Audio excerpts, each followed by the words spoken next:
Les doy la bienvenida a la clase número 4 de Taller Literario a Distancia. Hoy les traigo una de las poetas más célebres de la poesía local, de la poesía argentina, Olga Orozco. Este año se celebraron 100 años de su nacimiento y dentro de muy poquito se van a cumplir 21 años de su muerte.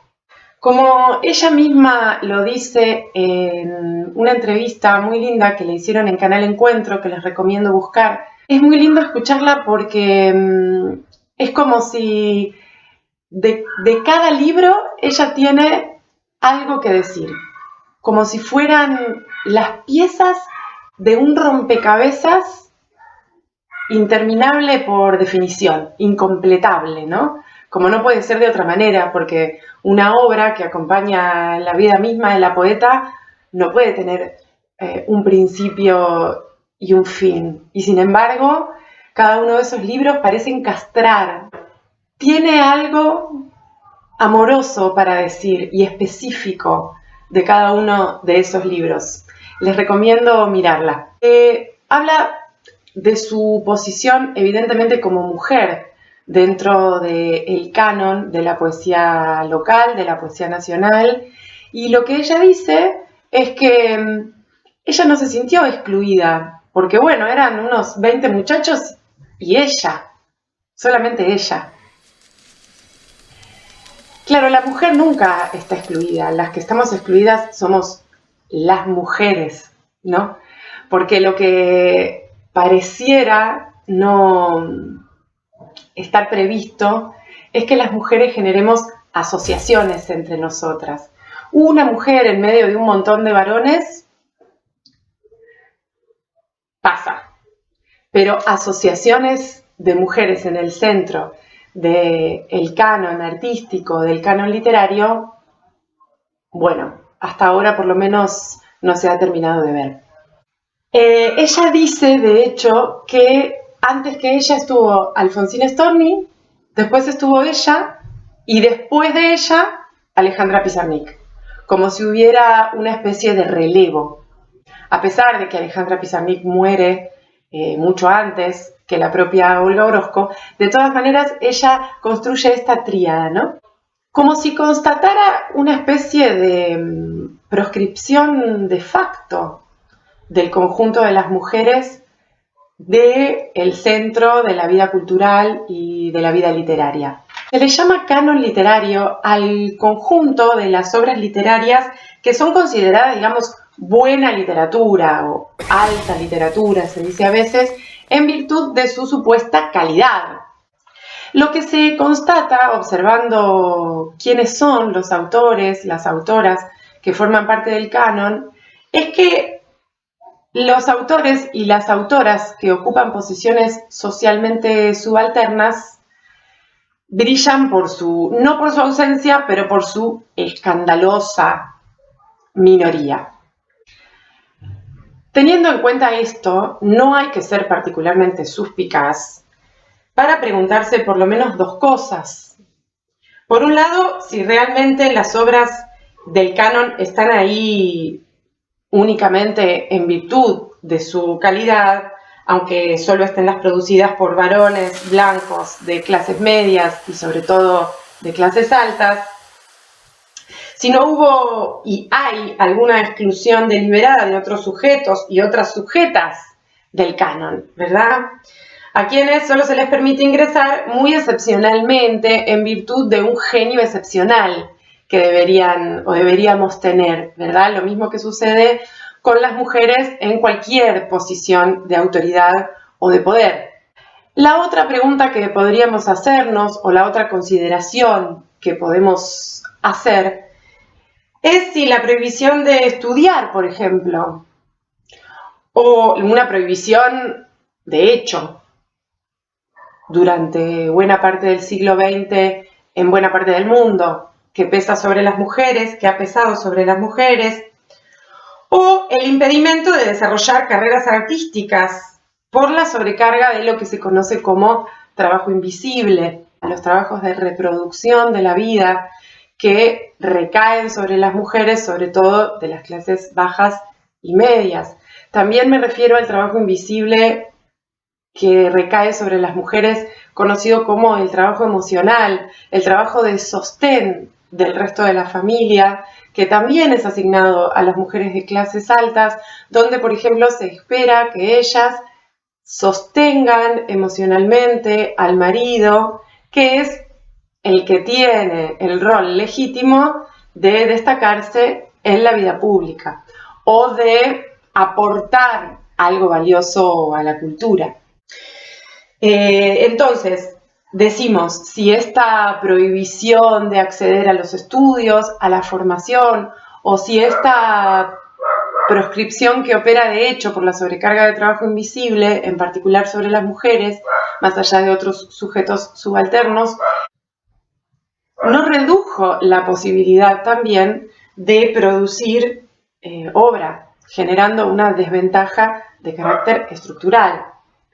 ¿Sí? Qué bueno, una desventaja que, claro, los defensores de la meritocracia fingen demencia respecto de las condiciones de producción de las obras y atribuyen al genio natural, ¿no? Entonces se genera un efecto de realidad. Este es un concepto de la teoría literaria. Un efecto de realidad que da a entender que, claro, que los varones blancos de clases medias y de clases altas tienen una mayor y una mejor predisposición para aportar a la vida cultural.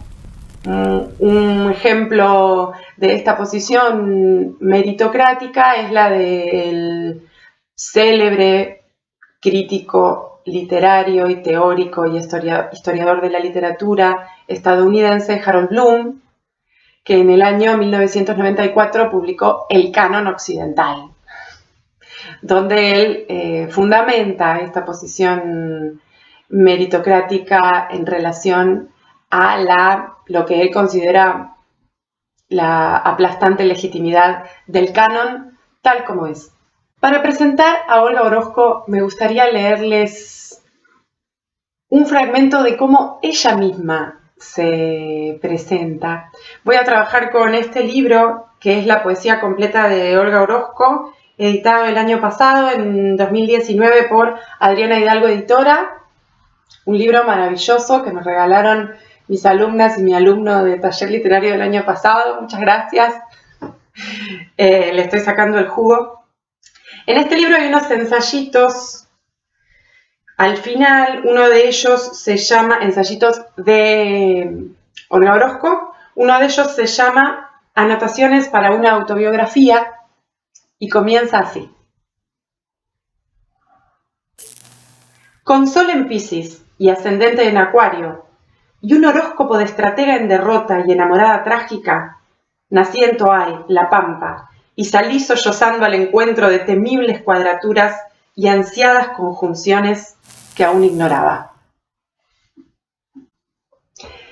Era una época donde todavía no estaba tan de moda la astrología, que siempre fue un lenguaje también subalterno. Y también, si bien hubo muchos astrólogos y astrólogos muy famosos que formaron parte de la élite cultural argentina de principios del siglo XX, paradigmáticamente tenemos a Azul Solar, la astrología también ha sido un lenguaje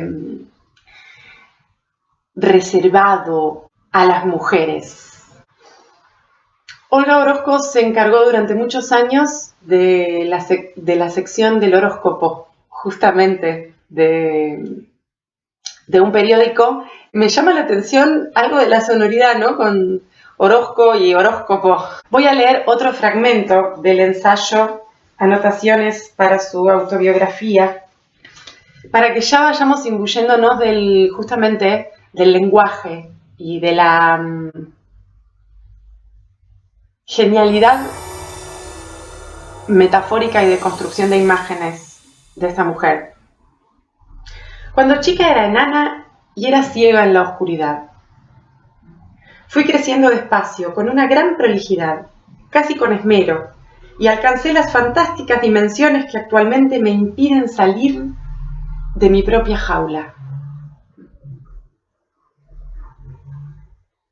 Este libro que les acabo de presentar tiene un prólogo de Tamara Kamensain, también brillante crítica literaria argentina, poeta ella misma también. Sobre todo se dedicó a la crítica de poesía. Yo tuve el placer y la fortuna de estudiar con ella. Muchas de las cosas que les cuento y que les comparto las pude acceder a ellas gracias a cursar con Tamara Kamensain.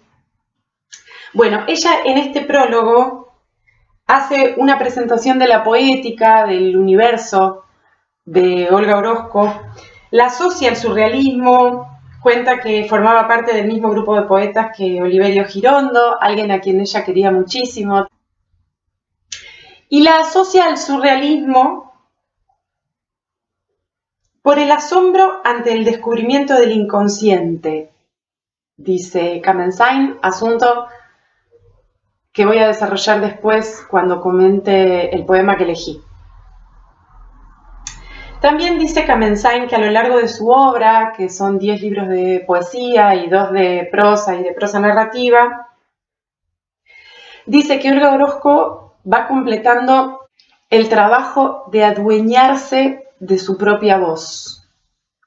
Me parece especialmente interesante esto, porque el trabajo de adueñarse de algo que ya estaba ahí y que ya era propio, porque es la propia voz, pero de lo cual de todas maneras hace falta el gesto de adueñarse. Esto es especialmente importante para las mujeres.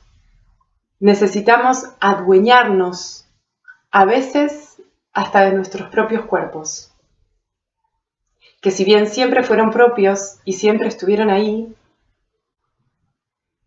no siempre estuvieron ahí, aquí, como algo para nosotras. Bueno, muchas veces me ha pasado dando taller literario que por ahí alguien dice, cuando yo traigo poesía, dice, poesía no, pero yo no entiendo, poesía, ¿qué es la poesía, no? Yo voy a traer acá esta pregunta, ¿qué es la poesía? ¿Qué es la poesía como género? ¿Qué es la poesía como tipo textual dentro del sistema literario? En principio, lo que voy a decir es que si bien la poesía está ligada especialmente a la sonoridad de las palabras, a la rítmica de las palabras, siempre está presente en cualquier género literario, en la poesía cobra una relevancia particular. Si bien esto es cierto, también es cierto que ya desde entrado el siglo XX, las formas métricas tradicionales, los versos de sílabas medidas, todas iguales, con rimas al final del verso, que por eso son rimas, y que marcan, enfatizan esa estructura rítmica tradicional y especialmente armónica, les decía, durante entrado el siglo XX, ese tipo de poética pierde validez y se empieza a trabajar la sonoridad del verso y la rítmica del verso en lo que se conoce como el verso libre, libre de las estructuras prefijadas desde el punto de vista métrico y formal, y también temático. Digamos que la estrofa tradicional, la palabra estrofa etimológicamente se relaciona con la palabra vuelta, tenía que ver, esto lo dice Nietzsche en El origen de la tragedia, tenía que ver con la vuelta que se daba en la Grecia antigua alrededor del altar del dios al que se le estaba rindiendo culto, donde todo cierra, ¿no? Donde se reproduce a nivel sonoro una armonía donde el principio ya está preanunciando el fin, porque eso es la rima. La rima lanza una sonoridad que va a ser confirmada luego, ¿no? Como si lo que ocurre ya estuviese prescripto desde el inicio. Hay algo de una noción de destino. Hay algo en el trabajo con la forma y con la sonoridad que también significa. No solamente significa lo que decimos, el plano de lo enunciado, sino también la enunciación, el cómo lo decimos, Esa división que todavía hacemos a veces entre forma y contenido es una división ficticia, porque todo en el lenguaje significa, porta significado. De alguna manera las estrofas tradicionales resuenan o vehiculizan valores tradicionales, armoniosos y previsibles, materializados en las formas estróficas tradicionales, se rompen a lo largo del siglo XX para dejar lugar, claro, a experiencias mucho más accidentadas, complejas, partidas, donde esta armonía se rasga para que pueda emerger otra cosa, algo de lo que venimos hablando desde el principio en este taller, que es justamente no lo que ya sabemos, sino lo que está ahí, pero es no sabido. De hecho, saber no sabido es una de las atribuciones justamente del inconsciente. Y si relacionábamos a Olga Orozco con el asombro frente al inconsciente que en la poética es inaugurado por el surrealismo de André Breton, entendemos un poco más por qué Olga Orozco, justamente en el documental, dice esto de que ella trabajó el verso libre, pero ella aclara, es una mujer nacida en 1920, ella aclara que ella sí se ejercitó en las formas métricas tradicionales, que las conoce, que las domina, que después de haberlas conocido y manejado y dominado, fue que trabajó el verso libre que las transgrede. Ella dice que para destruir primero hay que saber construir, ¿no? Me parece interesante eso. De todas maneras, yo, que nací muchos años después, quizás no lo diría así. Quizás yo diría que lo que sí me parece fundamental es conocer justamente las potencialidades y las bellezas de esas armonías que estamos abandonando. Porque es importante ser conscientes de qué es lo que estamos dejando atrás. ¿A qué estamos renunciando? ¿A qué placeres estamos renunciando? ¿A qué comodidades? ¿A qué beneficios secundarios estamos renunciando cuando elegimos una forma estrófica libre? Que la forma estrófica libre, más allá de su aparente comodidad, no sea ingenua. Toda esa armonía que en realidad lo que evoca es la glorificación de un statu quo jerárquico y estamental y que estamos sacando por la puerta, tengamos la precaución de que no se nos meta por la ventana. Y por eso es importante conocer la belleza y entender cuál es la gracia de las formas estróficas tradicionales, más allá de las parodias y del desprecio. Porque el desprecio heredado, vieron que es un arma de doble filo. Por otra parte, lo que podríamos llamar la lírica popular, siempre ligada a la oralidad. Por ejemplo, actualmente podemos hablar del rap o del trap, siempre hecha a mano de métricas tradicionales, de rítmicas mucho más estables y de rimas hacia el final del verso, porque es algo que tiene que ver con la transmisión oral de la literatura y, como les decía, con la lírica popular.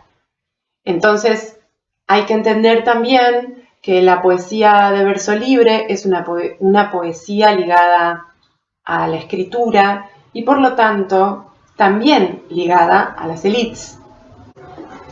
Dejemos paso a lo que dice la propia Olga Orozco en otro de los ensayos que figura en el libro con el que estoy trabajando sobre la poesía. El ensayo se titula Alrededor de la creación poética. Y con esta introducción que hicimos sobre la poesía, miren lo que dice ella. Dice: la poesía puede presentarse al lector bajo la apariencia de muchas encarnaciones diferentes. Puede ser, por ejemplo, una dama oprimida por la armadura de rígidos preceptos, una bailarina de caja de música que repite su giro gracioso y restringido, una pitonisa que recibe el dictado del oráculo y descifra las señales del porvenir, una reina de las nieves con su regazo colmado de cristales casi algebraicos, una criatura alucinada con la cabeza sumergida en una nube de insectos zumbadores, una anciana que riega las plantas de un reducido jardín, una heroína que canta en medio de la hoguera, un pájaro que huye, una boca cerrada.